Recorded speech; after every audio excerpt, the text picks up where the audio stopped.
Hello everyone. Both here live on location as well as live on cyberspace. Welcome both the YouTube and the Facebook audiences.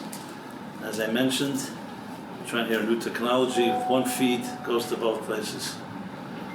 Yeah. So welcome. Both faces that I've seen many times. And the new faces. We met everybody here. Some of you. So some of you know me. Like it's a one-way mirror these days with technology. So we are discussing. This class will be about recovering from depression. Now, with all the research one can do, it's very difficult. There are no hard statistics. And how many people suffer from some form or another of anxiety or depression that is debilitating to some extent. And the fact is that people have bad moods, and we all have moments of despondency or downtime. That's part of the human condition, which we shall talk about. But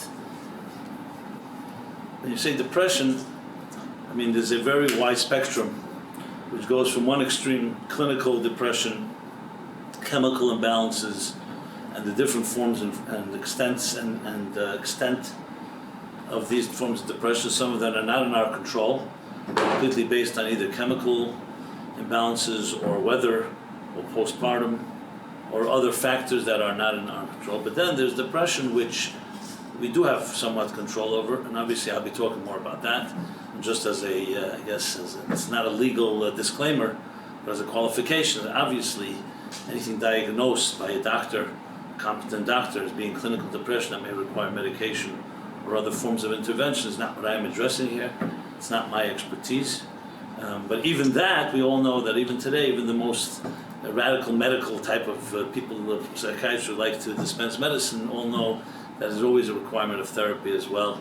It's not just medication itself, because it's clearly psychological, emotional. However, obviously medication can so-called take off the edge or create some equilibrium. So I just wanted to state, just the scope of my discussion here is obviously not the medical side of it, even though I'll refer to here and there. Now, as I said, everybody goes through ups and downs in life, as it's a very common, it's not just common, it's part of the human condition. Just like you look at a cardiogram, there's peaks and valleys. A cardiogram looks like this, a wave. And you don't want to have a flat line, as peaceful as it looks, because that's what life is. Contraction, expansion of the heart, inhaling and exhaling of the lungs, of breath. And in general, life is that type of journey where we are not going in one line, but we're movement. And movement means there will be moments when you're in a good mood, there are moments when you're in a bad mood. And so that's just as important to state just at the outset. Obviously, I'm going to be addressing things that become more, not just the regular ebb and flow of daily life, but things that are a little more extreme that I would call something in some way debilitates us. As I said, the statistics you look around online and so on, and professional statistics only can really take into account those that come to doctors or go to therapists or report some form of depression. What about the millions that don't? That either don't, not even aware of it, or in denial, or don't go for help even if they know there's an issue. So it's very difficult to really measure this. But one thing is for sure, from that which we do know, and from the fact that we see people who are involved in the human condition like myself, you know that there's a lot more than what is reported. A lot more. And its impact on society in general, and our personal lives, on our work, on relationships, is really very hard to measure, but it definitely has impact. It could be of impact, a paralyzing impact, which literally means a person can become frozen and it affects literally their entire behavior, or it can be of more of a milder type of impact where you're not at your full strength, like you are somewhat in like a limbo state, or even unable to make decisions, or other things that come into play because of your state of lower. Your flame is on low flame, meaning a depressed or somewhat of a despondent or anxious state. So again, since we're speaking here about all types of people, and of course I'm not speaking to one individual, I have to try to cover and not be generic, but also try to cover as broad as possible the spectrum. As I said, I already excluded what I don't want to discuss is anything that's clinical or extreme in that sense. That requires more intervention. However, what I will be saying will affect, I believe, everybody, even those of us that don't feel we're necessarily depressed people, and even those people who feel they're very depressed.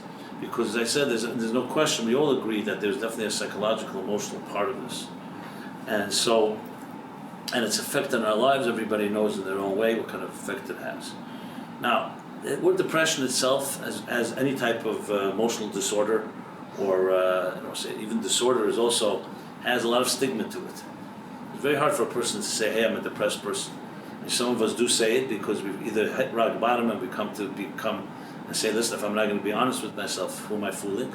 But I want to just also qualify everything I'm saying here, that I don't believe in stigmas. I believe that we are human beings, we're all vulnerable, and we all have our flaws, our weaknesses.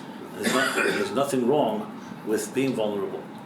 As a matter of fact, to try to fake it and be invulnerable when you're really vulnerable, that is actually far more disturbing than just acknowledging. So it doesn't mean we have to go around the announcement and say, hey, I'm a depressed person, that type of thing. But just like you have in weather patterns, you also have depressions.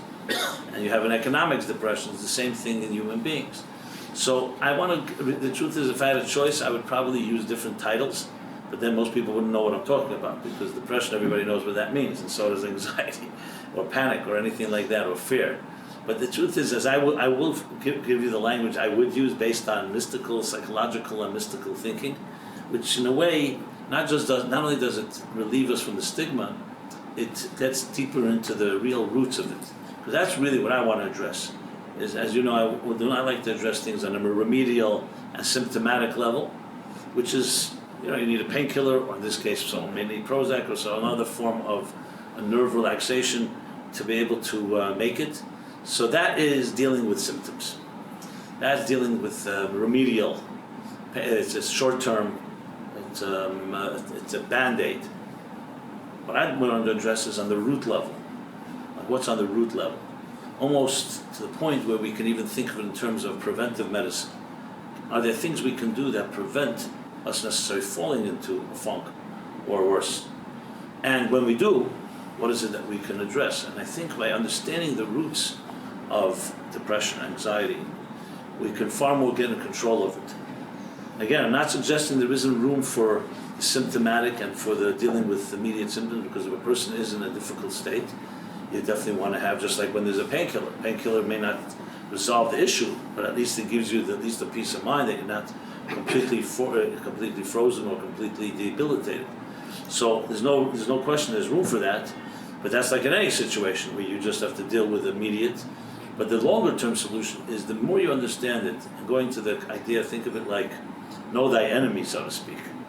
The clearer we understand the dynamics, and you could even say the anatomy of anxiety, depression, and other related states, the more control we have over it, and the less mystifying it is, and the less terrifying. Because that's how it is. The things that are the things that sort of debilitate and demoralize us most, especially, are the unknown. It's like you're walking down the street in the dark and you have no idea where you are, so you're terrified simply because of the unknown, or to use another expression, because of doubt. So there's a Hebrew expression, a very beautiful, powerful Hebrew expression that says there's no joy as one of resolving doubt. Doubt can be much worse than actually a known enemy. Because a known enemy, there's an enemy, you know where their location is, you can identify them, and you avoid it. I'm not saying it's great, but at least there's an identification. But the worst is if you don't even know where it's coming from, where is it lurking? Is it real? Is it imagined? And that can be far worse, because it also then affects our whole psychological state. You can't even build strength because you don't even know where it is. It may be there, maybe behind you, maybe inside you, or it may not exist. Just to lighten up the mood a bit on this heavy topic, you guys move really close. It's like I'm getting this. We're in your space. Huh? We're in your space. It's all right. Once you have this, you're everywhere. So it's like. So there's that joke they tell about this guy who was having these nightmares at night, and is convinced that there are boogie monsters and demons under his bed. He just can't get it out of his head. He looked under the bed, there's nothing there, but as much as he tried, the more he tried to get rid of it, the more he was haunted by it. And every time, you look and say, okay, maybe they disappear when I look. And as soon as he gets up on the bed, maybe they return. These type of imaginary things. He finally goes to a doctor, a psychiatrist, charges his top dollar, $500 an hour. That'd be high level, or even more. Okay, whatever it is. It's a joke. You could add any number you like based on the situation. And of course, he's a psychotherapist, so begins the process. It's a journey. Week after week after week, lying on the couch, talking about his mother, about his father, about his siblings, and his grandfather, his great-grandfather, all the way back to Adam and Eve in the Garden of Eden.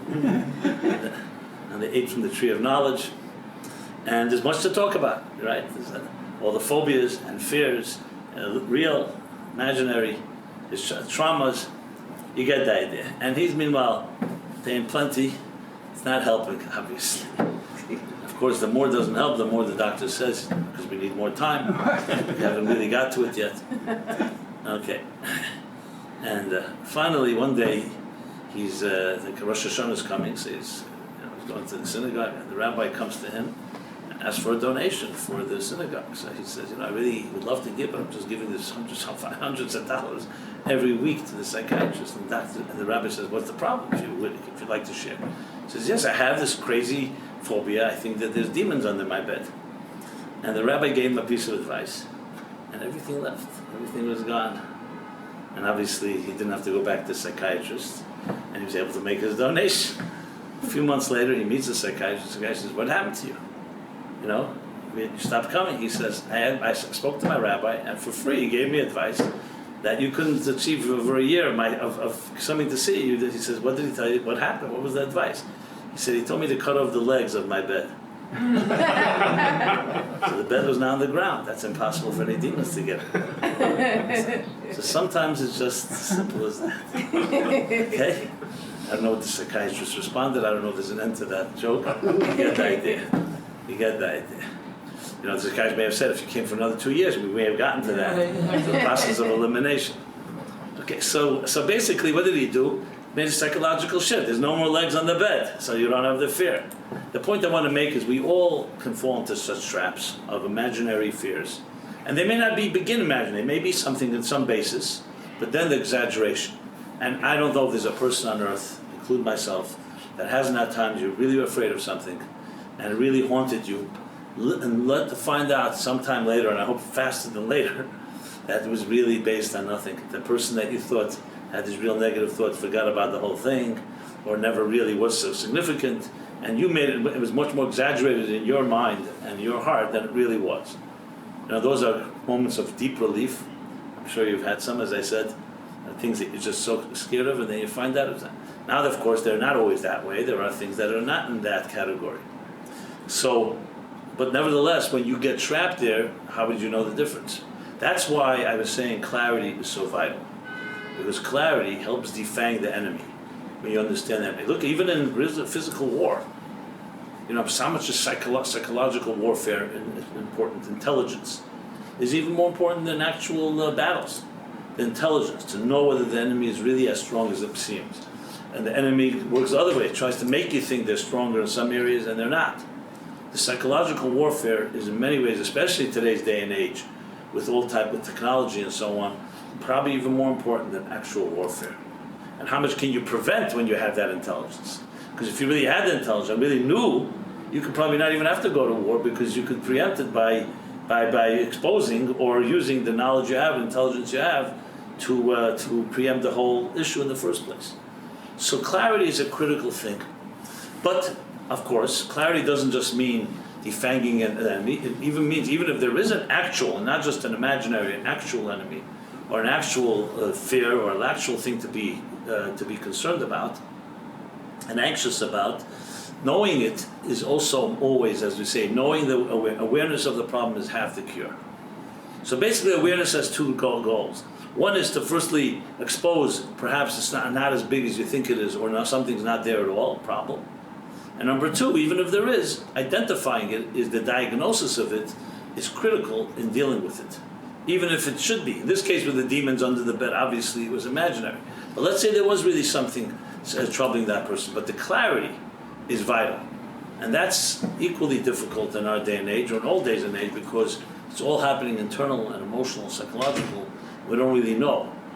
And even when you're dealing, frankly, with clinical depression, which is maybe a chemical imbalance or some other factors that cause that person to have that depression, that too doesn't necessarily mean that they're depressed for real things. It could be they just have a tendency of being paranoid or being concerned, and it gets exacerbated and exaggerated. Therefore, they need a certain balance. As we know, for example, in situations, let's say paranoia, is sometimes a situation where people focus completely on, or focus almost completely on the negative. And we say to them, why do you keep telling me how bad it can be? What about the positives in your life? What about the areas in your life that are positive? For some reason, a person like that keeps focusing and putting so much effort and focus on the negative and not on the positive. Why is that person doing that? Any rational person knows that you can compartmentalize. There are things that we do that are with things in our lives that are negative, but then there's positive things. And who doesn't have more baskets than one? So you're able to diversify. Nevertheless, that's part of our psyches that often in a depressed state, it tends to overshadow or even ignore the positives in life. And as much as you try to convince somebody who's in that emotional state, you really can't get through. And one of the reasons is because emotions, of course, are subjective. And if you're objective, you're objective. You sit down and you weigh all the factors and say, hey, there's good things in my life, there's some not so good things in my life. But when you're not objective and you're subjective, you decide in your own way, you determine what is more significant than others. Which is why we do need to have the help of an outside person, a good friend, a mentor, a therapist, someone that's qualified, who cares about us, because they can be a sounding board and help us work things through. So these are some basic, introductions I wanted to state at the outset. But getting now to this, I said the root. So maybe the biggest question of all, the question that always plagued me, especially coming from the background I come, as you can tell, I'm a person who grew up in a Jewish traditional, well, you can't tell where I grew up, but that's where I am, and heavily steeped in mysticism, Kabbalistic and Hasidic thought, which I would translate into simple English, a type of psycho-spiritual approach to life. I say psycho, I don't mean psycho as a psycho, I mean psycho as a psychological/spiritual approach to life. Now, you could ask, what's the difference in psychology and spirituality? It's a good question. Really not the scope of this discussion, but I'll just say one thing about it because it does relate. Actually, in the Etymology of Psychology, in Wikipedia or the other great professors online that help us, if you look it up, it says psychology is the study of the soul. The psychology is always logic, the study, and psyche is the soul. So psyche and soul, actually in ancient Greek, is interchangeable. It's only we have today terms. It could be, and this I don't have an established, that it could be with the scientific battle against religion. Maybe they chose psychology over spirituality because it sounds too religious. Whereas psychology sounds very secular. But in truth, the psychology probably can just be said, you could say spirituality, if you want, spiritology would be the same thing as the study of the soul. Now, frankly, for me, this is semantics. You want to use the word psyche, fine. Soul, spirit, a being, whatever term you want to use, you can use, if there's a word that you prefer. But to me, they're all basically not material. It's not your body. Meaning, a corpse does not get depressed. Okay? I know it sounds morbid, but dead people are not anxious. Dead people also don't panic. They have none of the maladies, the psychological and emotional challenges and disorders that we live people have. So wherever, let's call it, these emotional states reside, it's definitely not in the pure body. As I said, because after death, these issues go away, and unless there's some psychiatrist who'll come up with a patent, he can convince dead people to keep seeing him, which I don't think is possible, really. Who's going to pay? So, okay. So we know it resides somewhere in what we would call, I'll call it spirit, or call it soul, or call it psyche. So here's the big dilemma. When you come from that perspective, that each of us has a soul. And I want to make it clear, when I say soul, I do not necessarily mean a religious context. I just mean a force that keeps it, that is not just a biological force that gives us life, like electricity energizes, let's say, a light bulb, or an air conditioner, or a refrigerator, but it also gives us personality, because we're not just functioning. We can just be functioning, and I should probably state this also, as you may be familiar in this context, the soul has actually 5 names. We'd say 5 dimensions. In Hebrew it would be nefesh, ruach, neshama, chaya, and yechid. And translated it would be, nefesh would be biological life. That's the bare minimum. Your heart is beating, your mind is working, the basic functions are there. That would be called medically and biologically alive. But as I said, that can be very minimal. You could be walking around and say, I'm a walking zombie, I feel like I'm dead inside, even though you're technically alive. You could have, God forbid, somebody in a hospital who's alive technically and medically, but they're a vegetable or in a coma. So life on that level is minimalistic. The next level would be emotional life. You're not just physically alive, your heart isn't just beating, and your basic functions are working, and your vital organs are working, but you also have an emotional life. You feel. It could be love, it could be attraction, it could be being repelled or attracted to something, or it could be any form of emotions. We experience emotions, feelings. The third dimension is intellectual life. You don't just feel, but you also think. You comprehend, you analyze, you process. And you build a body of knowledge through your body of experience, whatever knowledge that is, so it's an intellectual life. The fourth dimension is a transcendent life. Transcendent here would mean something that's beyond survival. Because you could have biological, emotional, and intellectual, but all around survival. You use your mind to run a good business.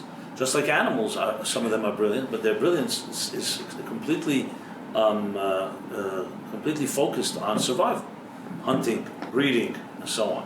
They don't sit and philosophize and don't look to transcend their nature. That's not the nature of a human being, of an animal. So the fourth level of soul would be transcendence. Transcendence, that capacity that humans, that need that we have, that we say, it's not enough for me to survive. I can't just use my mind, my heart, and my biological functions just to be, just to survive, just to make ends meet.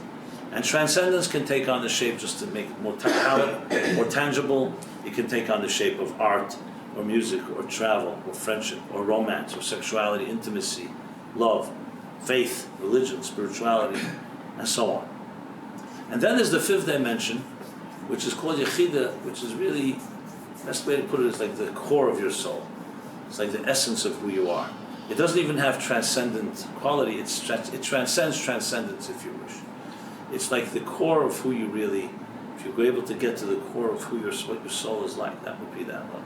I mention it even though this, again, is not the focus here, but it's important to talk about because, as you'll see, here's the big question. So if we come from a perspective that this soul and this psyche that we're born with is a pure form of energy, where did depression come from in the first place? When you see, let's say, freshly fallen snow, it has that attraction. I know, I'm talking about it in the summer here, but there's a thing called snow. A few months from now, it may snow in New York or elsewhere. Freshly fallen snow, it's crystal clear, it's pure, it's vulnerable, it has that whiteness. And then, of course, as day passes and people start trampling on it, it becomes defiled, so to speak. So the question here, just to use that as an analogy, as a metaphor, what happened? How did this pure soul, this pure psyche that we're all born with? And again, I'm not talking about exceptions where a child may be born with some type of clinical depression or due to, let's say, deprivation of particular nourishment or nurturing, which can happen, God forbid. But they have an average, most children born healthy are not depressed. They're actually happy. The child is naturally jovial, naturally exuberant. You may not see it the first second, but you see it from a child's face, a child's behavior. Again, accept exceptions. And definitely as the child begins to develop, in the first year or two, you just see how children explore. They're naturally happy souls, they're happy creatures. And it makes sense because their souls are not depressed. Their souls are not anxious. There's no panic, there's no anger, there's no fear. So the question is, where does it come from? The obvious answer, of course, is it comes from others. It comes from parents, it comes from society, it comes from environment, education. It comes from the world around us that imposes that. We'll get to that, we'll get back to that. But the question really is, why would it impose itself? If the soul indeed, if the psyche indeed is a pure one, and naturally, let's call it, we're going to say exuberant all the time. As I said, life is ups and downs, but it is naturally neutral at least, or more than neutral, happy and content. How can depression suddenly crawl in, take over? It's like an alien force taking control over our lives. So that's the question. To amplify this question, especially if you take into consideration, and I'm going to use some biblical verses here, which I didn't use initially because I wanted to make this universal, that even if someone doesn't want to use Bible, the question still applies. But if you take into account something we say every morning. We say every morning in the prayer, I don't know if you ever, the morning prayers, the Hebrew prayers, there's an expression. It says, Neshama shenasatabi, the soul you've given me, taharahi, is pure. That's what it says. And then it says, you've created it, you've shaped it, and you have imbued it, you've infused it within me, and you protect it within me. I'm going to be referring to this as we go along. But the first statement, that's pure. Pure is the diametric opposite of depressed, anxious, fearful, and all the other stuff I mentioned earlier. So, based on the fact, as the Bible puts it, that the human being is created in the divine image, the first statement in the Bible about a human being is not that the human being is an intelligent creature, an emotional creature, a social creature, a Facebook friend, or something like that, obviously. The first thing that it mentions is that we are created in the divine image, which essentially is another way of saying we are pure, we are divine, sacred. Sacred. Even the founding fathers of this country, who were deists and not particularly religious, understood that this would be the basis of any free country, is, as they put it, all men are created equal. By men, I hope they meant people, meaning men and women. All people are created equal, and by created, and have inalienable rights endowed to them by the Creator.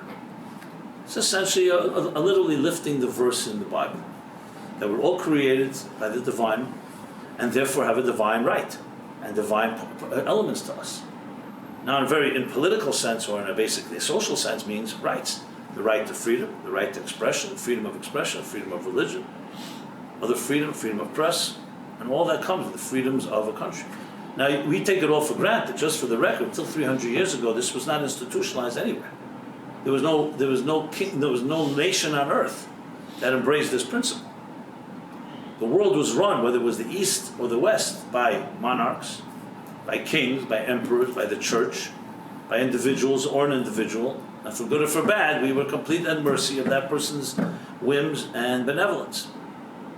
It is only 300 years ago, with the formation of this country, that this was institutionalized and legalized and turned into a constitution, and one which now has been emulated by hundreds of other countries.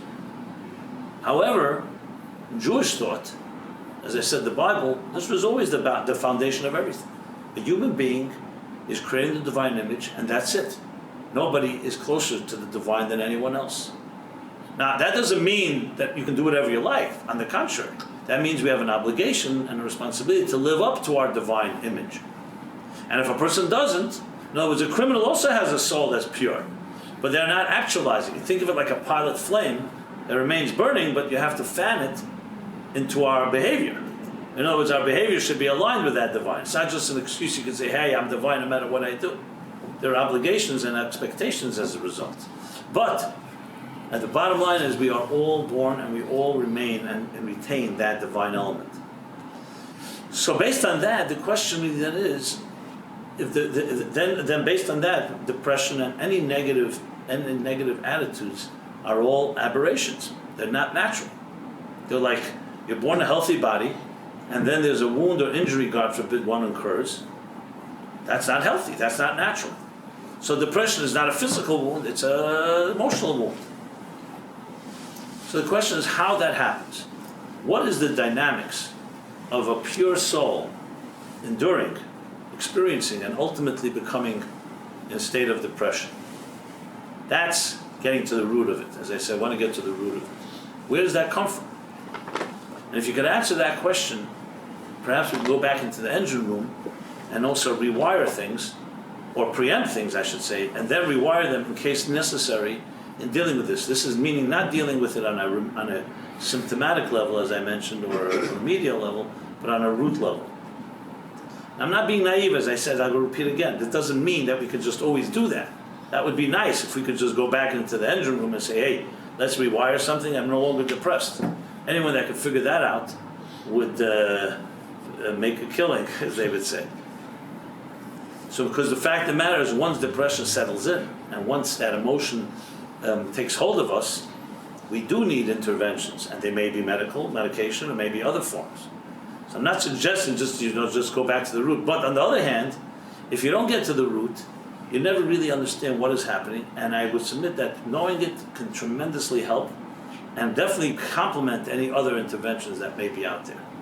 And I would even say the following, that I think this is territory that has not really been explored, because most of psychological interventions are based on essentially Freudian thinking of 100 years ago.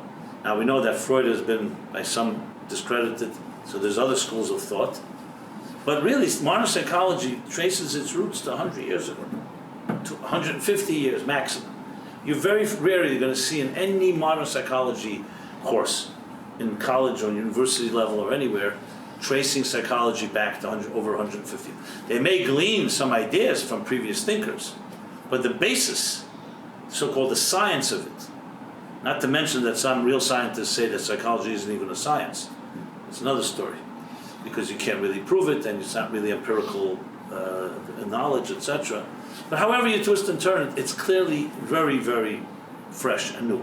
And we all know a system of 150 years, especially something as complicated as our psyche, is still in development at best. But I'm submitting here, the ideas that I'm sharing are coming from thousands of years of wisdom. They're coming from, as I said, the mystical, psychological, spiritual wisdom that goes back thousands of years, all the way back to the Bible itself. And therefore, this is really, a lot of it is uncharted territory of what is the root and heart and soul of depression. So the question, as I said, is how does one thing that is so pure, that starts off so unadulterated, how does that suddenly turn into a state, as we know, the debilitating and the paralyzing effects that depression can have on us? And the soul is still intact inside of you. It's still called pure. And even a depressed person that prays says, my soul is pure. So how did this dichotomy manifest? So obviously I'm going to speak about it somewhat a little more on a psychological level. On a philosophical level, but then apply it in a psychological level. So a little crash course in Lurianic mysticism. In the book of Zohar, the Zohar is a classic work of Jewish mysticism, even though it's actually Jewish mysticism is actually not a really misnomer, it's not really Jewish. Mysticism is mysticism. The study of the soul, the study of the cosmos. So it sees everything in terms of microcosm, macrocosm. This is a very fundamental principle, which now is common knowledge in science, which means everything that exists within us exists in the large universe, and everything that exists in the large universe exists within us.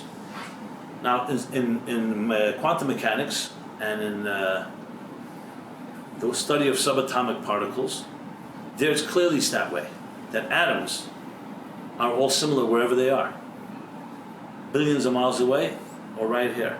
And not only that, they even sense each other faster than the speed of light, means immediate. And that's one of the big dilemmas and the big mysteries of subatomic quantum mechanics, is how. But regardless, it's that on the atomic level, and subatomic level, everything finds a commonality. That doesn't mean that the combinations are the same, but the basic building blocks are the same. Just like we know on the level of a microcosmic level, your DNA. DNA is your unique DNA, which replicates itself in every part of your body, in every organ, in every cell, and so on. So the microcosm, macrocosm helps us tremendously because by understanding things as using the words of the Medrash, it says, the human being is a small universe, or universe of macrocosm, and the universe is a large organism. So it helps us, number one, understand things in a new dimension, because you can understand from yourself, from my flesh I behold God. From myself I can understand nature and the world around me, and the world around me helps me understand myself. It's like a mirror image. So that's one thing. The second thing what it helps us do is also realize that our actions have a ripple effect and can affect the entire universe. No one's an island unto themselves. Your actions, your thoughts, everything that you exude has an effect on the entire universe. And that is also very much part of modern science, ideas of the butterfly effect, ripple effect, sometimes the concept of mirror neurons. I'm not going to go through all these details, just examples that manifest this idea. So with that said, so the Zohar, as I said, the classic work, is written, of course, in a lot of cryptic language.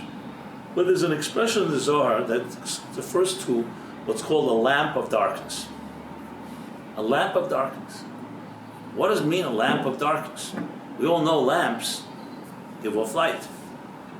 A lamp of darkness sounds like a contradiction in terms. It's a lamp, it's not dark, but it's nevertheless called a lamp of darkness. And obviously when you read it, it seems very cryptic and mysterious. And it's really not fully understood until a few centuries later, or more than a few, I would say 15 centuries later, by the great mystic, maybe the greatest of them all, who lived in the 16th century. His name is the Arizal, Isaac Luria, and another mysterious person in history, but he lived in the city of Tzfat. Any of you have ever been to Tzfat? So he's buried there in Tzfat, and there's the Arizal mikveh. There's still a mikveh that he would bathe in Tzfat. And he lived there for the last a year and 8 months, almost 2 years of his life. He died at a young age, at age 38. Now, in his teachings, reveals what's called the doctrine. It's called the Tzimtzum doctrine. It's a Hebrew word, but I'll explain it. Called the Seidat Tzimtzum, the secret of the Tzimtzum. Now, the word Tzimtzum in Hebrew literally can mean diminishing, it can mean contracting, it can mean concealing.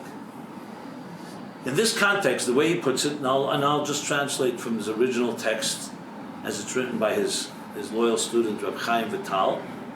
He says that in the beginning, and here beginning means conceptually, we're not talking about a time that was beyond space and beyond time, that the beginning meaning before it all, it says the divine infinite light, what is sometimes known as Ein Sof, or the Or Ein Sof, infinite divine light, filled everything that would be reality. So think of it like an ocean that is completely, everything is submerged within it. Or there is no everything. The only thing that exists is this light. This divine consciousness, this divine light. It's so intense that it leaves no room for anything else to exist. As I said, like an ocean. Imagine an ocean that just covers all of Earth. There's no room for anything to emerge. So then the Arizal says what happens is that when the divine chose to create existence, as we know it, needed to create space for this existence. And the only way you can create space is by withdrawing, so to speak, or better put, concealing this infinite divine light. Now, in Hasidic, especially Chabad Hasidic thought, the immediate contribution it gives is an analogy. Here's an analogy that we all can relate to. Whether you're a teacher or a communicator, or an actor or actress, or a parent, we all go through this process. Let's use the teacher analogy. A teacher, a brilliant teacher, very familiar, an expert and a master in a particular topic, whatever topic it is, now needs to teach this to beginners, or to students that are not so beginners, but students who are not familiar with all these ideas that the teacher has. Now, if the teacher opened up his mind, free flow, without any contraction, without any filters, without any gauge and regulator, what would happen? Opened up his mouth. The students, not only would they not understand anything, they'd get confused. It would be completely overwhelming. Similar to, let's use an example in relationships. You really love somebody. You can just pour it on so much that you can drown them in your love. You can actually kill them with your love. You could spoil somebody with love. So any type of transmission of energy requires, just like you need gas, you need brakes. You need to regulate, and you need to season, you need to control the flow. Now, if you're talking about a particularly very brilliant teacher, and you're talking about a beginner student, let's say a 5-year-old who's just learning ABC, and here you have this brilliant teacher, you're not talking about just contracting. You need to conceal. He has to conceal the teacher in his own mind, has to conceal everything he or she knows, to leave room for the student to emerge. And then you can begin to spoon feed and say, okay, here's an A, here's a B, here's a C. Now you learn letters. Now once you learn letters, we'll learn how to join letters into a word. And we'll join words into a sentence into a paragraph. And paragraphs will begin to convey ideas. And then I'll begin to explain to you an idea that I have in my mind. How far is that original brilliant brain of the teacher from the student? You can't even compare the two. So the first thing that's necessary, going back to that result, is that tzimtzum. What he calls it tzimtzum arishon, the primordial or the original tzimtzum. Utter concealment. Now, the analogy I gave is two humans, a brilliant teacher and even a beginner student. So as distant as they are, it's not as distant as infinity to the finite, or creator to a creature.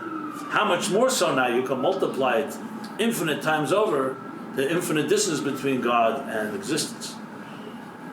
So you can imagine how much of a tzimtzum is necessary. Now, again, I'm not going to discuss at length this tzimtzum. I want to just refer to it because it's critical to understand the root of what is going to come down the microcosmic level, the darkness of our own lives. So essentially, for existence to manifest, just like for a student to be able to find himself or herself in the presence of a great teacher, is a prerequisite. There has to be a concealment, whereas there's no room for the other. And anyone that's in a healthy relationship understands that completely. A healthy relationship, we're talking about a loving, romantic relationship, requires two things. It requires closeness, intimacy. I don't mean necessarily physical, I mean on all levels of intimacy, but also requires space and boundaries.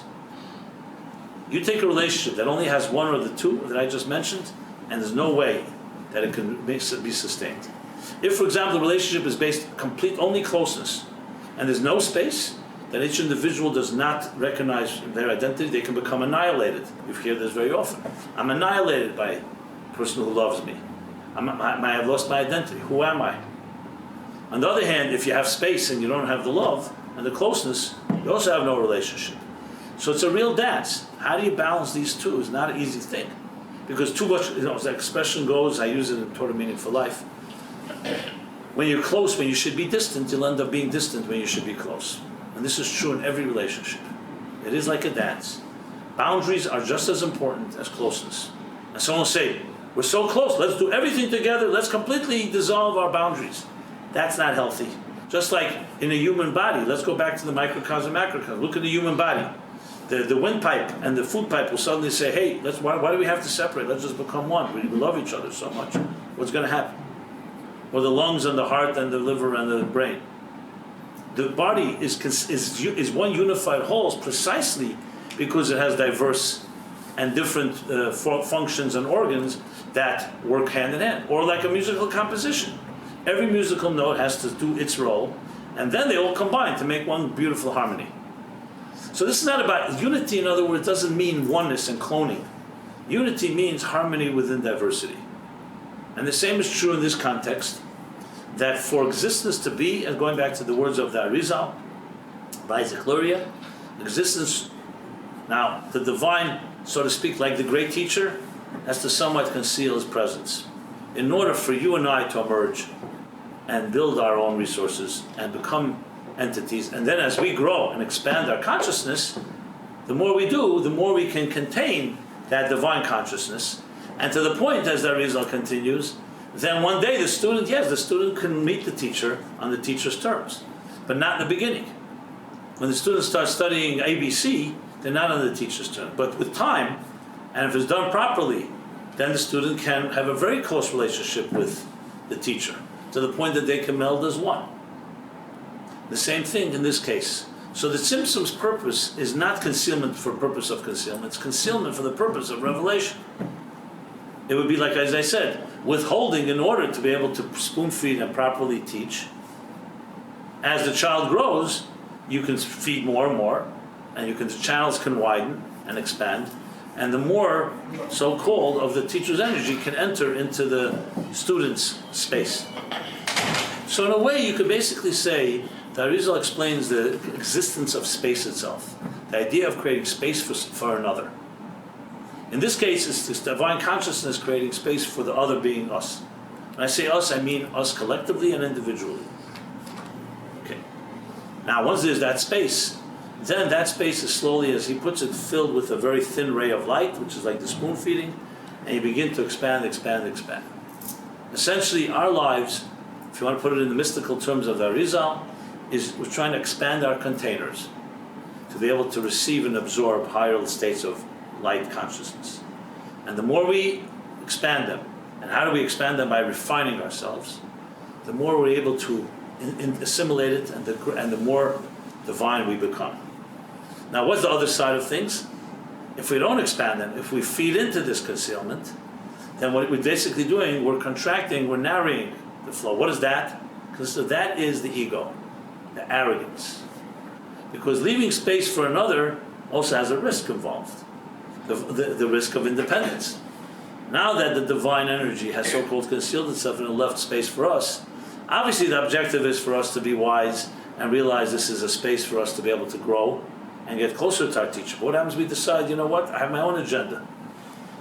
I'm not interested, or I don't even recognize that there is a teacher here. That means we wander off and our lives get hijacked by our own interests, self-interest. So basically self-interest, ego, arrogance, is the antithesis of the containers expanding to receive greater light. And therein lies the root of the darkness that enters into our lives. So to put that, let's apply it now to our personal lives. If you talk about a newborn child, yes, a newborn child is like freshly fallen snow, pure. As I said, the neshama, the soul, tahira, is pure.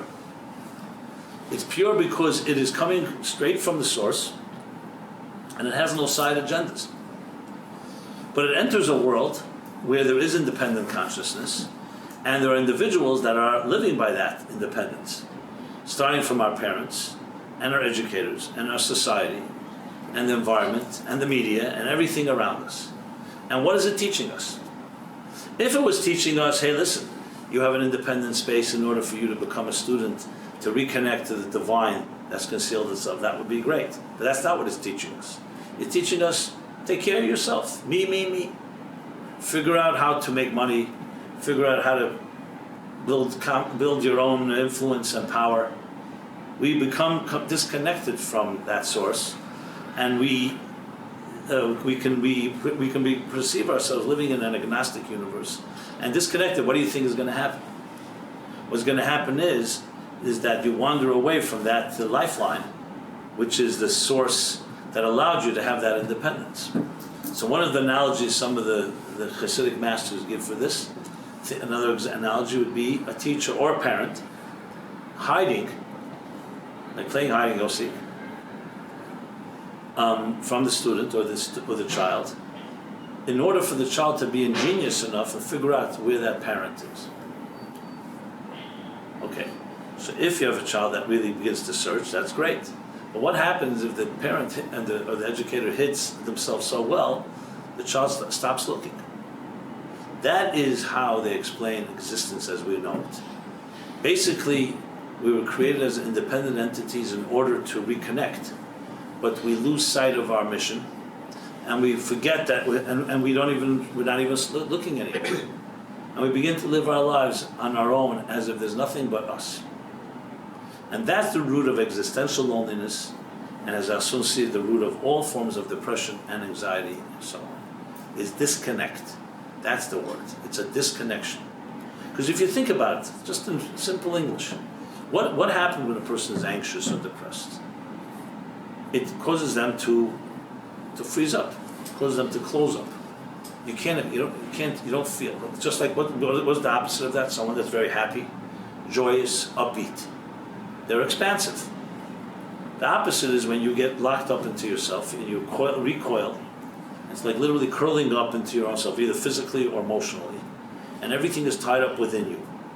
That is a person that's disconnected from themselves, disconnected from the cosmos, from the microcosm level, and disconnected ultimately from their own soul, and ultimately from God, from their source. Now, even though I'm using the word God, to be honest, I'm only using it because I think I'm speaking to a captive audience. But I really don't like to use the word God because I know that God has all kinds of other meanings. And my goal here with God is simply the source, where it all begins. That's all I really mean with it. So disconnected from your soul. What do you think happens when you disconnect from yourself? You get very anxious. Anxiety, in other words, is essentially a soul that is asphyxiated because it's disconnected from its life source. Happiness and joy is a soul that's connected to its oxygen, spiritual oxygen. But you'll still see there's an upside to it also, even though it may sound strange to say that. But let's first talk about, so basically the symptom, this great concealment, which is all for positive purpose, in order to create the space for us, in order for us to connect, has, unfortunately, can have a side effect, and consequences, that creates a situation where you think you're disconnected. There's nobody there. God's not there. Nobody cares. I'm all alone. And you'll always see people talk of depression in those languages will always talk about isolation and loneliness. No one can really get me. I'm in a place that nobody can reach. I may say it in words, in feelings. When a person is joyous, really truly joyous, what do? They're always connected. They invite people to a party, to a wedding, to a celebration. People who are depressed do everything to separate themselves from others. That's what depression does. You become alone. You may force yourself to go out, but you're not in the mood of doing that. You ever hear that expression? Not in the mood of going out. I'm not in the mood of talking to anyone. Why is that the case? Because it's all connected to that symptom energy that's become inverted. Instead of it being seen as being a space to allow us to grow independently and reach, it's become a type of a darkness that becomes more and more powerful, and it feeds on itself. So in a child's life, where does that really emerge?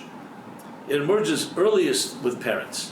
If parents are extremely happy parents and content and loving and nurturing parents, you will not find early stages of depression in any child's life because they're surrounded by people who are connected. But if parents are disconnected in any form or fashion, it's going to have the first impact it's going to have on children. Because remember, children, as I said, are like the freshly fallen snow. They're pure, but they can be exposed to impurity, and they can be exposed to arrogance, and they can be exposed to ego and selfishness. And the more exposed to that, the more so-called their soul becomes more and more concealed. So though that purity always will remain there, but now the aberration has taken over. The anomaly, as I said. The aberration is of an independent life that has nothing to do with purpose, has to do with me, survival, selfishness, narcissism, and all that comes with it.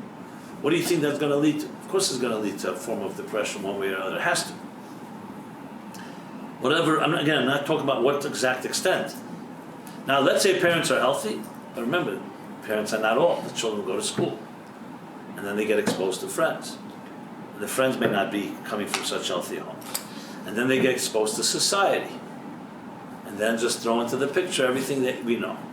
Throw in television and internet and social media and I'm not going to go through every channel out there, but you can fill in the blanks.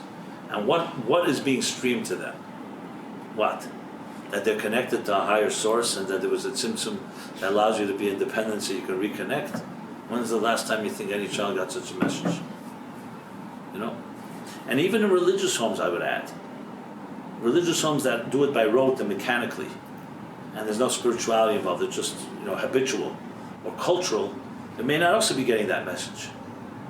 Or they may. Now, if you're living in a very moral, ethical home, and I'm not here to criticize everybody, obviously there are homes that are beautiful. But even in the most purest and healthiest home, it's still an uphill battle because we live in a world that's not healthy. And let's not kid ourselves, it's not a healthy world. The fact that we're all used to it doesn't mean that's not toxic. That's like breathing toxic air. It always comes to me the image that I'll never forget. My brother comes to my office, we were planning a program for the summer, So we were planning different lectures or topics. He brought along his little baby boy, who's now 17 years old, already 16 years old, so must have been around 15 years. We're sitting in my office and we're making our plans. This boy was a wild one. My office is like a mecca, is like a paradise for children because it's full of papers. So the whole place was a mess. And actually it was good. My brother apologized and running after the child. I said, actually I like it. The child is alive. He's kicking. Why are you trying to constrain him? There'll be plenty of years of constraints coming.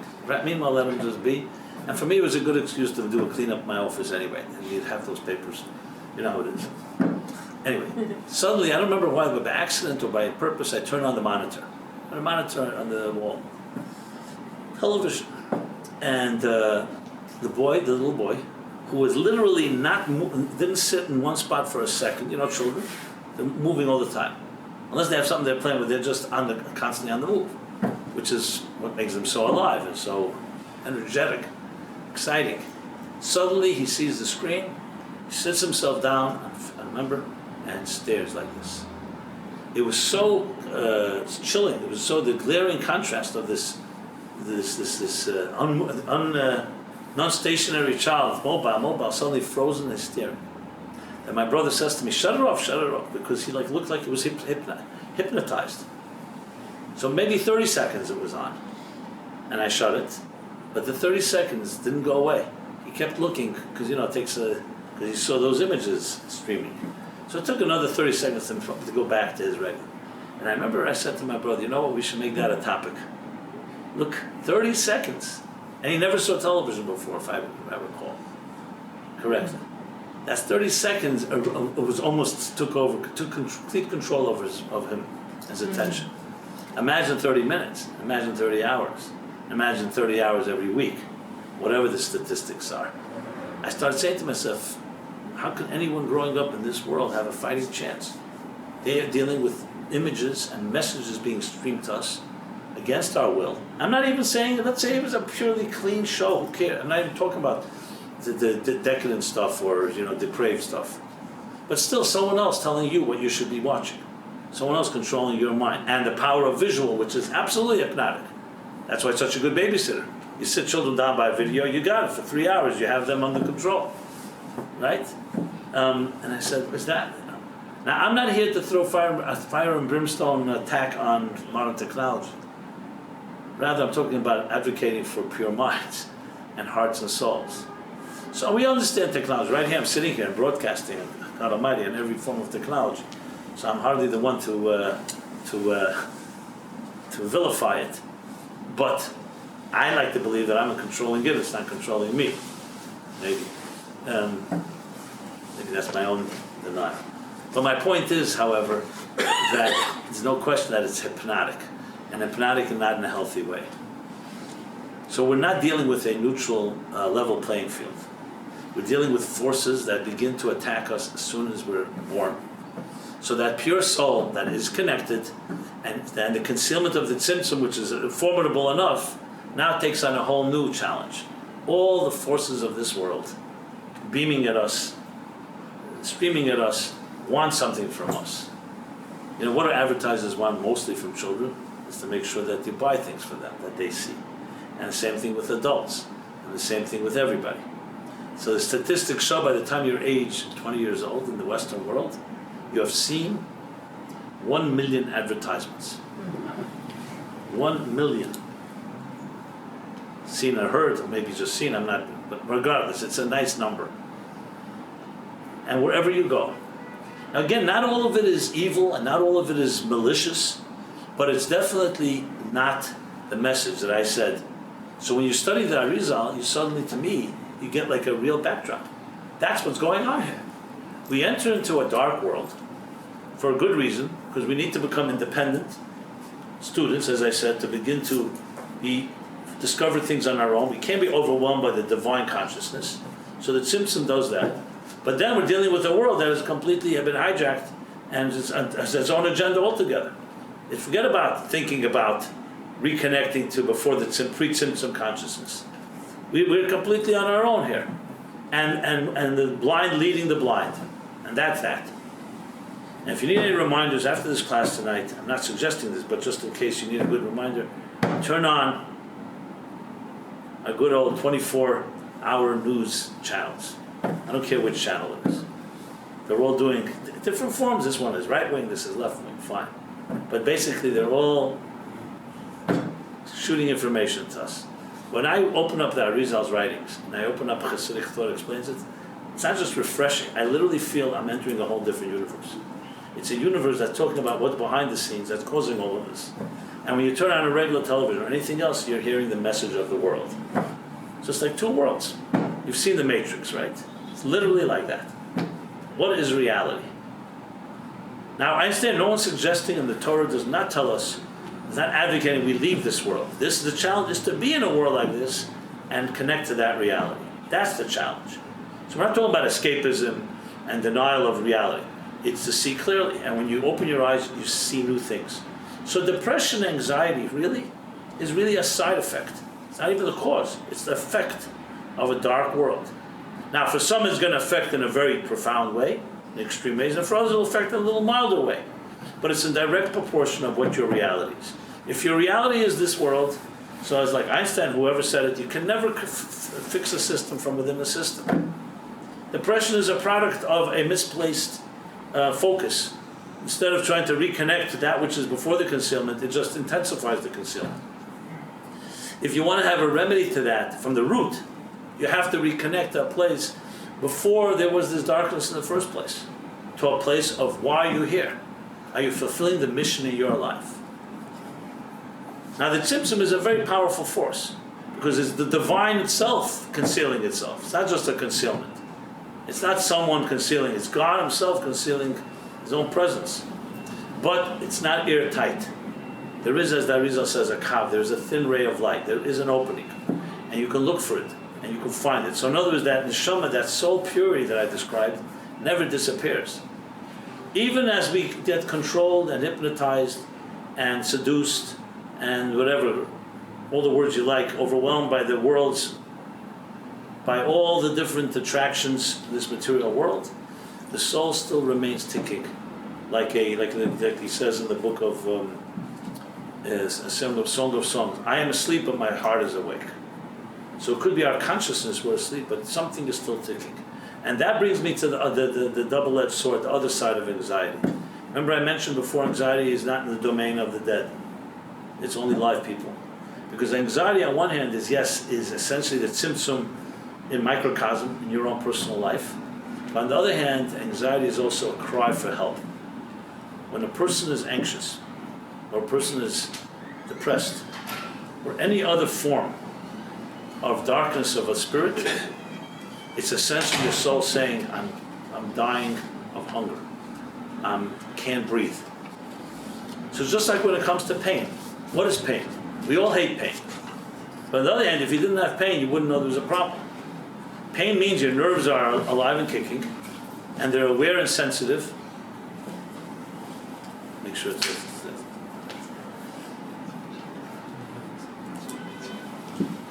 Yeah. Pain means that your nerves are working, it's sensitive, and it's picking up sense. So on one hand, yes, you're feeling pain. On the other hand, if you didn't, God forbid, if you didn't have your nerves, you would be able to bite off your tongue, God forbid, or other things. So pain is like a warning signal saying that something is wrong. So on one hand, anxiety itself is a disconnection, but it's almost like the last gasps of your soul saying, do something about it. The disconnect is too much to bear. Which is not surprising why many people who are in a darker state do look for something of transcendence. They're desperately looking for something. Now, unfortunately, we sometimes look for transcendence in the wrong places and can end up becoming a noose around our neck, different types of addictions that try to relieve and numb the pain. But the healthy resolution to this pain, I'm talking about psychic pain of depression and anxiety, is recognizing I need to find that connection. The purpose again. It's like lost. So you can live your life and thinking, you know what, I'm successful in business, I feel pretty good, I'm healthy. And the truth is you're living as blind as it gets because, as I said before, the tzimtzum concealed the whole reality. You think your reality is real because you're comfortable. Since one is comfortable, exactly litmus test of truth. But that's how human beings are. I'm comfortable. So why rock the boat? Why fix it if it ain't broken? In truth, anyone that really knows what reality is knows that is maybe the biggest problem. So when do people wake up? When they don't feel comfortable. So in a strange way, anxiety can also work in our benefit because it makes you realize something's wrong. Knowing that feeling everything is right when it isn't, is not necessarily going to help us. It just feeds the blindness of thinking everything is fine. So then suddenly these negative feelings actually become cracks that expose that something isn't working. And that's the so-called the upside of the downside. That's the upside of these cracks. Because they wake you up and saying something is wrong. And what is wrong? That you're living in a state, this is a state of concealment, it's not reality, and you've lost touch with real reality. Reality is that pre-symptom consciousness where everything fits in and everything is cohesive and everything works. And the only reason there was a concealment was only to give you independence, so you should discover it on your own. Because if it wasn't concealed, you'd be too overwhelmed by its presence. The distortion is when you decide to say, you know what? No concealment, I'm on my own, and that's that. And then it has to give somewhere. So anxiety essentially in that sense is a wake-up call. It's a voice from a deeper place saying something's wrong. And what is the resolution? As I said, on a medical level, clinical level, obviously you follow doctor's orders, whatever is necessary. But the real solution is not going to be a medical one.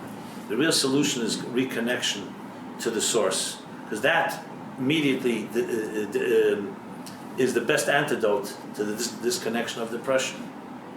Now, to tell someone who's depressed, hey, let's go to a party, let's go do something, the problem is they're caught up now in that whirlpool, in that quicksand of their feelings, and it's very difficult to do that.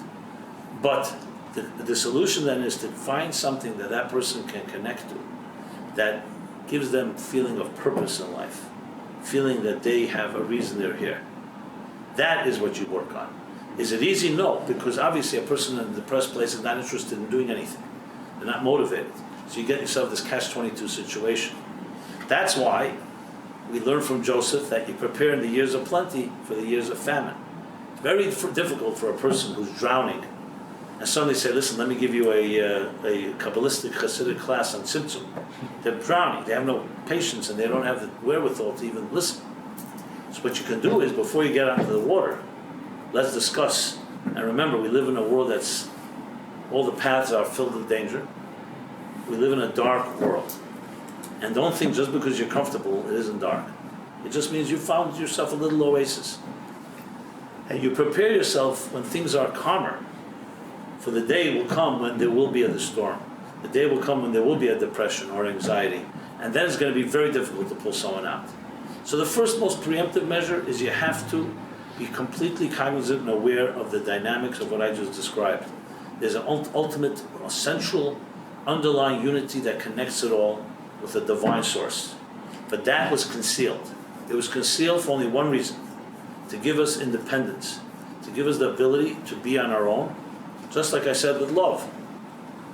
That there is a concealment, there's a boundary, space, in order for us to be able to be who we are. And that's the whole purpose of it. In order to have that type of sense of independence, sense of self. As I said before, if someone says, I love you so much, and they completely submerge you and engulf you in their love, they'll overwhelm. It has to be like raindrops. Rain is flowing, but drops, that they can be absorbed by the earth and not flood the ground, the earth. So it needs to have that. That's what the tzimtzum is, a form of gvura, a form of measure, regulation. Again, with a purpose, simply for us to be able to have that independence that's necessary to be yourself. The Kotzker Rebbe puts it this way when it comes to relationships, that if I am I because you are you, or you are you because I am I will not be and you will not be. But if I am I because you are you, and you are you because, and I am I because I am I, and you are you because you are you, then I will be and you will be. Which basically means like this: that two people who love each other are like two circles. If one overlaps the other and completely controls I am I because you are you, meaning we lose sense of our own identity, and I keep identifying myself by you and you identify by me, then there's no longer two. One has obliterated the other. But if I am I because I am I, and you are you because you are you, then we can come together and you have a powerful relationship. Two individuals, soulmates that connect as one, but they do not lose their identity. But that's critical that they have their identity before they become united, or else they will overwhelm each other, which is why we're not born married to our soulmate. We have to find that soulmate. First we develop ourself before you can find the other self and connect. Because the key here is to have the individuality together with the unity. However, the mistake that happens is that we do not know that. When you don't know that, you think, hey, I'm on my own. There's nothing else. There's no divine purpose. There's no concealment. This is reality. This is it. So what do you think that's going to lead to? It's going to lead to a sense of true isolation, ultimately. Now, that doesn't always mean that a person is going to get depressed, but it means that there's an existential loneliness, and you're just one step away from all the different emotional and the psychological challenges that begin to debilitate us. So the solution is, or let's put it this way, let's first start with the preventive, is to be aware of all of this and not wait till things give and crack. By connecting properly, what is the reason I'm here? And this whole concealment of my life is really just like the teacher that concealed in order to reveal, slowly, step by step. Another similar analogy given by Hill of Parrish.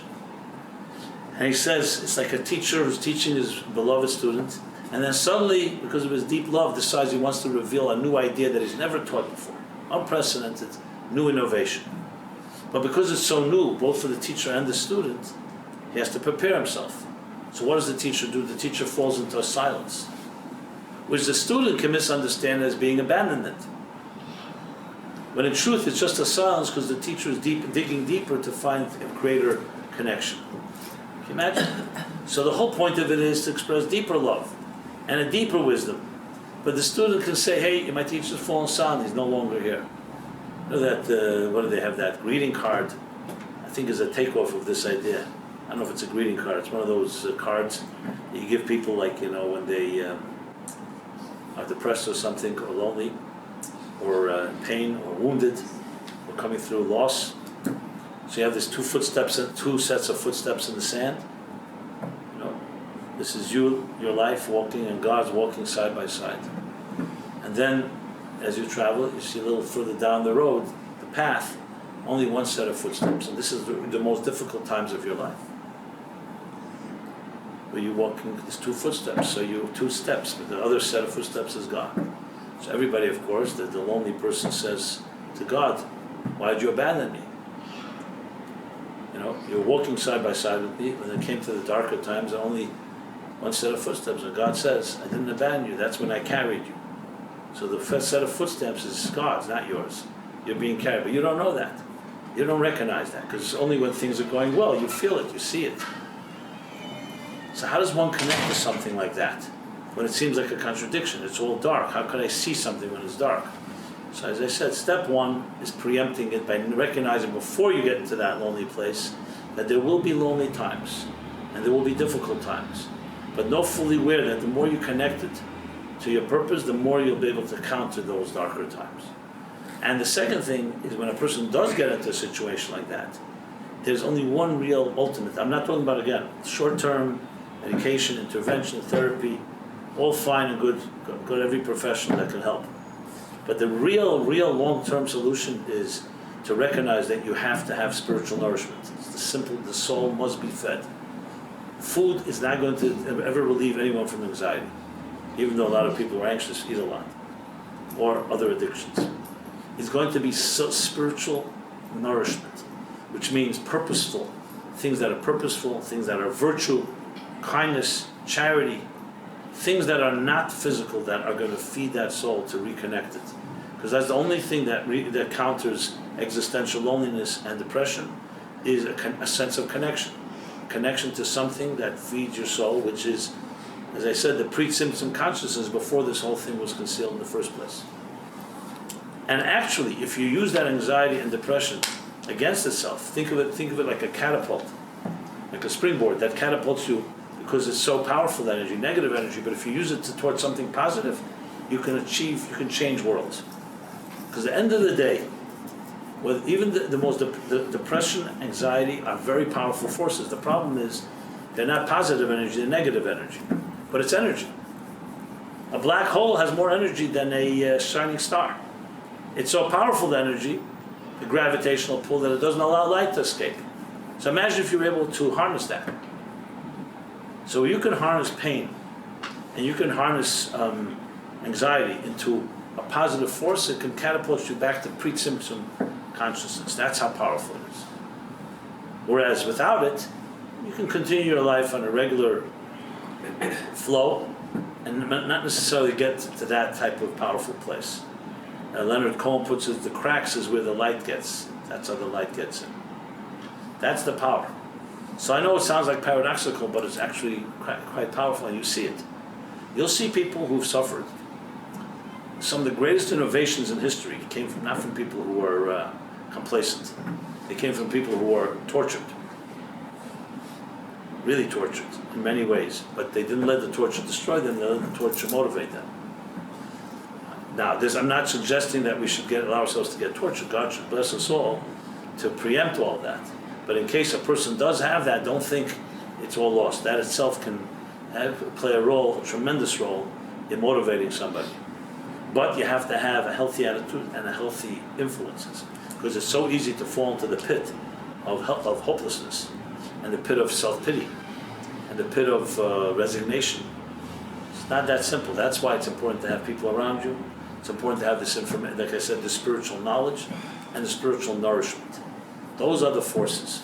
So understanding the roots of anxiety and depression, as I've been discussing, it opens up tremendous and even surprising elements to these forces in our lives, knowing where they originate from. So in a way you could say, even though I haven't seen this exactly explicitly stated, you could say that Tzimtzum Arishin is maybe a form of cosmic depression, like a cosmic, colossal depression on a cosmic level, and in turn, on a microcosmic level, becomes a depression that each of us experience in our own personal lives.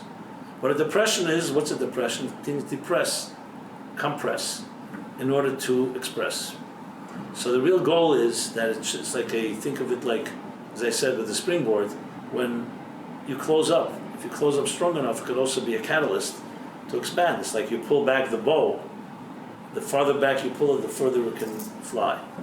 So in a strange way, the negative energy can build up like building up water by a dam, and then when it breaks through with a whole different level of intensity. So to that, as I said, in addition to everything I mentioned, and I repeat again, the idea of having people around you that are healthy. That's why when you see, I believe it's one of the key secrets to the AA and 12 steps, is because other people like you give you power. You see they've come through it. It's some type of synergy that human beings give to each other. It's more than wisdom, it's more than books, it's more than faith even. It's you see someone else who's been through the fire, has that credibility, and in some way it feeds us, it feeds each other. It feeds us. Because it has that power to connect us, and you see how others have gone through that type of experience. So, we are now in the Hebrew period, the calendar. These are called the 7 weeks of Shivat and Nechemt. 7 weeks of consolation after the 3 weeks of affliction and pain. In a way, you could say the 3 weeks between 17th of Tammuz and the saddest day in the Hebrew calendar is very depressed. It's all negative. But it is a stepping stone to these 7 that lead us into Rosh Hashanah. And when you think about it, that's exactly what it is. It's about rebuilding, reconciliation after something was broken, rebuilding hope after loss. It's understanding that life is not about perfection, but life is about accountability. It's not about trust in relationships, not built on perfection, it's built on accountability. It's understanding that life is a process. We're not looking for the perfect picture, but we're looking for the perfect offering. Looking for is how to rebuild even when things are not going so well. And that's what these weeks, that's their energy, that energy of consolation, of comforting, that comes specifically after something is dark. I remember one of the weekends we did years ago with these camping retreats, which were really roughing it out in the woods, a few hundred people, no matter what the weather was like.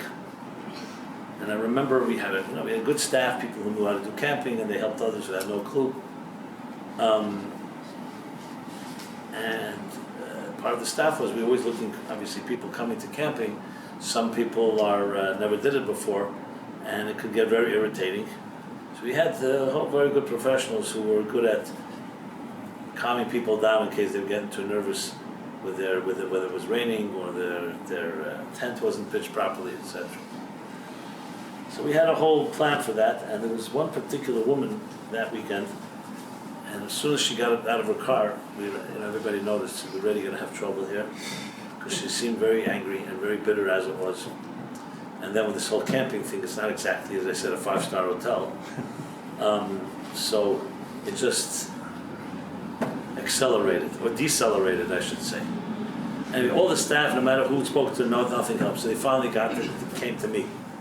So I went over to, it was ready by dinner time, and she was complaining the food wasn't good, and this wasn't good, that wasn't, nothing was good. It wasn't one of those things, no matter what you did, it wouldn't help. I realized that. So so if you're unexperienced, you just say, can you stop being such a bitter, unpleasant woman? That's the last thing you want to say, especially a man, So I just was being nice. I said, look, we're out here, Ken, we're all in this together. Just know we're here for you. Anything we can do to help. We're here. We want to be in your tent. Just know you can call on us. I basically was offering her. Even that she didn't like, I don't know what else I could say. So she went off sulking in her tent. The next morning, we all wake up, and before lunch we had the prayer service. And it was Shabbos Nachamu. It was the Shabbos after Tisha B'Av. It's called the Shabbos Nachamu, which means the Shabbos of consolation. So I shared a few words, and a very interesting narrative based on the Medrash that says these 7 weeks is like a dialogue between man and God, where after the Jewish people were suffered because of the destruction of the temple, so God sends the prophet, Nachamu, Nachamu Ami.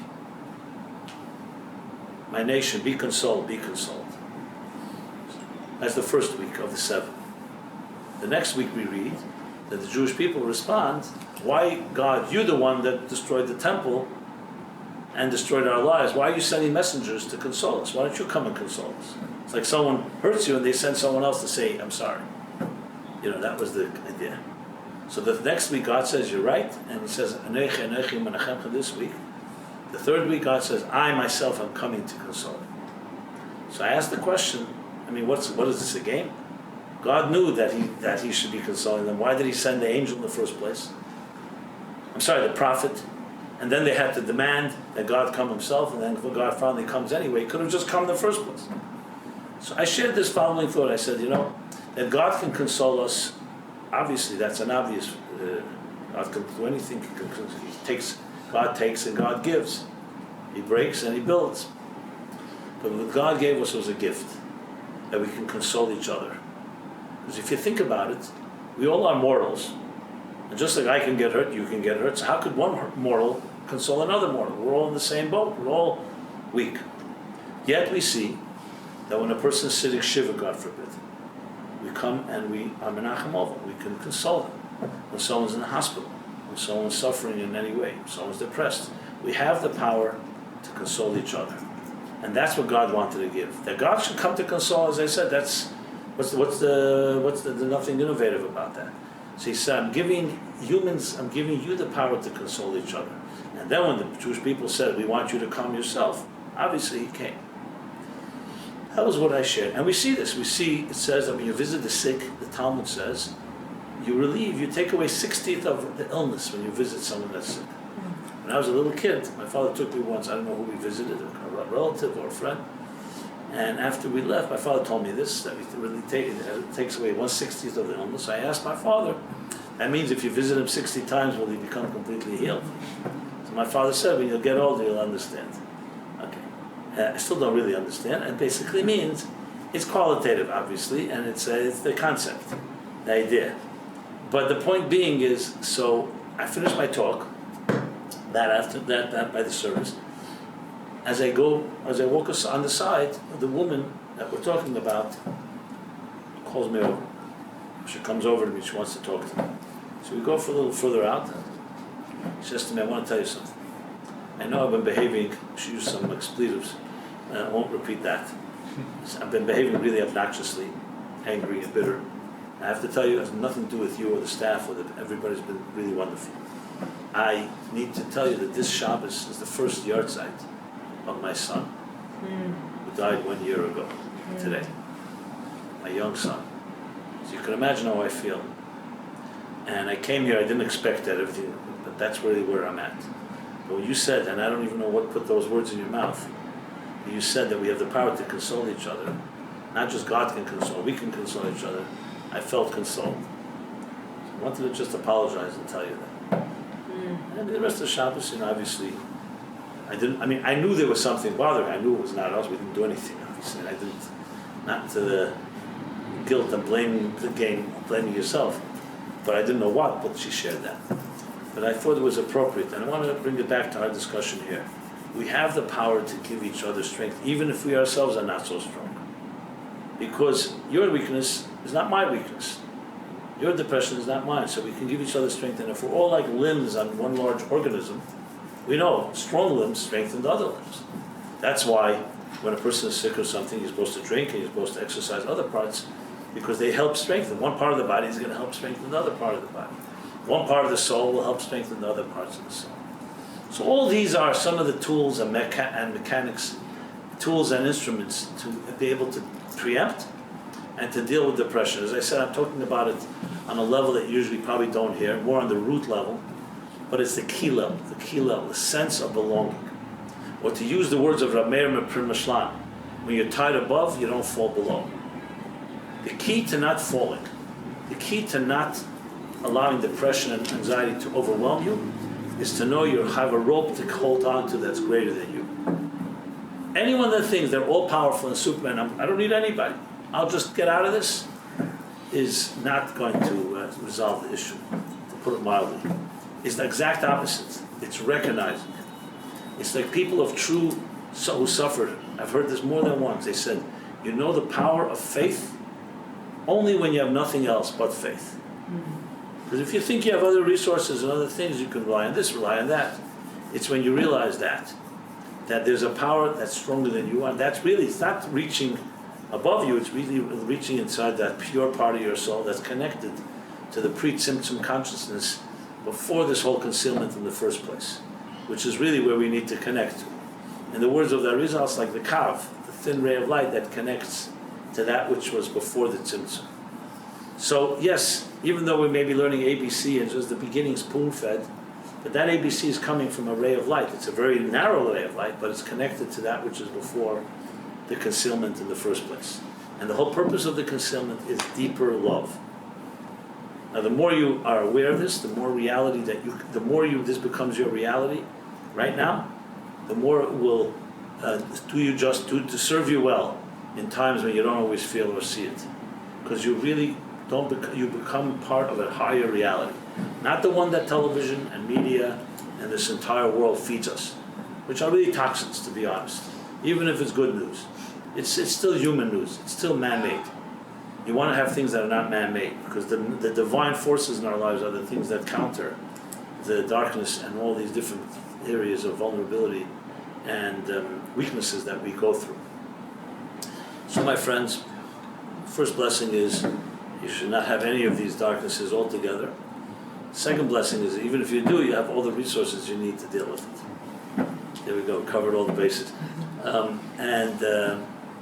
like to feel, not sometimes, all the time, that Meaningful Life Center, myself, my staff, team, this is what we try to do. We try to counter the forces of the concealment of the tzimtzum by reminding us of a higher reality, trying to connect like links, because every time we connect with each other, we're some way countering the disconnect.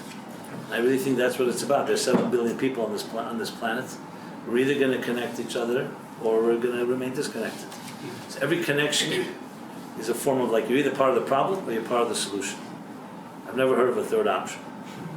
I know there's the undecided, which like the guy that says, I used to think I'm indecisive, now I'm not so sure. So you can imagine, that's also part of the problem. The key is to be decisive and know I want to be part of the solution. And if I can't do it myself, I'm going to be part of other people who are part of the solution. Hang around with the solution people, not the problem people. And even if we're exposed to the problem, as I said, we're not escaping this world, but realize this is the problem and not the solution. This is where the healing comes from, and this is where the toxins come from. And I think that symptom visualization and the light and the lonely versus the united is a very good way to visualize and imagine it. And the more you can integrate and internalize these ideas, because they don't always come easy, because we are, fact is we have been, which I say, jaded by the realities and by the messages and information we've been taught. The more you count, the more you familiarize yourself with the other information that comes from a higher place, the more immunized you will be. Okay, so everyone have a very happy, what's the opposite of depressive? I don't say oppressive is not good. No, oppressive. Uplifting. Uplifting. Okay. There is. I have to find a few words I was looking for, but anyway, a very blessed week, a very happy week. Please stay in touch in every way possible. It's always an honor. This is Rabbi Jacobson talking about healing and recovery from depression. Only good news, and we already can wish each other, since we're coming next week will be the beginning of the month of Elul.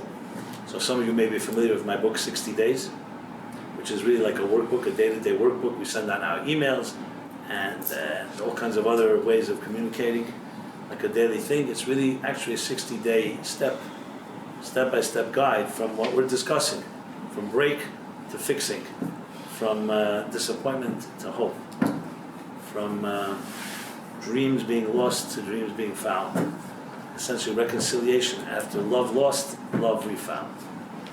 So definitely, if you can subscribe to that, it's a free email, and also the book, 60 Days, which you can find available online. And so everyone be well. We'll continue next Wednesday this journey. It's always a pleasure and honor. Thank you.